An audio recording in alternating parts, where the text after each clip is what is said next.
காட்டன்ல நல்ல சாஃப்டா இருக்கிற மாதிரி கோஆர்டர் செட் பேண்ட்டும் டாப்பும் மட்டும் இருக்கிற மாதிரி மீஷோல சர்ச் பண்ணிட்டு இருக்கும்போது இந்த ட்ரெஸ்ஸை வந்து பார்த்தோன்னே சரி ஓகேன்னு பட்டுச்சு. உடனே ஆர்டர் போட்டுட்டேன். இன்னைக்கு ரிசீவ் ஆயிருந்தது. பேக்கை ஓபன் பண்ணி பார்த்தேன். பார்க்கும்போதே நல்ல ஒரு சாஃப்டான காட்டன் மெட்டீரியல்ல டாப்பும் பேண்ட்டும் கொடுத்துருந்தாங்க. ரொம்பவே சூப்பரா இருந்தது. கலரும் பார்த்தீங்கன்னா நான் எக்ஸ்பெக்ட் பண்ண மாதிரி பிக்சர்ல இருந்த சேம் கலர் தான் வந்து கொடுத்துருந்தாங்க. கொஞ்சம் கூட டிஃப்ரெண்டே இல்லை.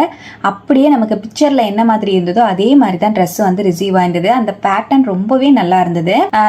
அந்த ஒயிட் வந்து லீஃபா இருக்கிற மாதிரி பேட்டர்ன் வந்து ரொம்பவே சூப்பரா இருந்தது. நான் வந்து எம் சைஸ் ஆர்டர் போட்டிருந்தேன். சில ட்ரெஸ் எல்லாம் எம் சைஸ் ஆர்டர் போடும்போது எனக்கு கரெக்டா இருக்கும். ஆனா இந்த ட்ரெஸ் வந்து கொஞ்சம் லூஸா இருந்தது. எஸ் சைஸே ஆர்டர் போட்டிருந்தா கரெக்டா இருந்திருக்குமோன்னு தோணுச்சு. ஆனாலும் லைட்டா டக் வச்சு போடும்போது ரொம்பவே சாஃப்டா நல்ல சூப்பரா இருந்ததுங்க. இந்த ஸ்கூல் குழந்தைங்களை கூப்பிட போகும்போது கோவிலுக்கெல்லாம் போகும்போதெல்லாம் இந்த மாதிரி ட்ரெஸ்ஸை வந்து வியர் பண்ணிட்டு போகும்போது நமக்கு ரொம்பவே கம்ஃபர்டபுளா இருக்கும். அந்த நெக் பேட்டர்ன் எல்லாம் வந்து வி ஷேப்ல கொடுத்துருந்தாங்க. அதுக்கப்புறம் இது ஒரு ஆலியா கட் மாதிரி டிசைன் வந்து ஃப்ரண்ட்ல வருது. ரொம்பவே சூப்பரா இருந்தது. இந்த ட்ரெஸ் உங்களுக்கு வேணும்னா லிங்க்னு கமெண்ட் பண்ணுங்க. நம்மள ஃபாலோ பண்ணிட்டு யூடியூப்ல பாக்குற மாதிரி இருந்தா கம்யூனிட்டி போஸ்ட்ல செக் பண்ணி பாருங்க. லிங்க் வந்து நான் அங்க ஷேர் பண்ணுவேன். கமெண்ட்ல ஒர்க் ஆகுறது இல்ல.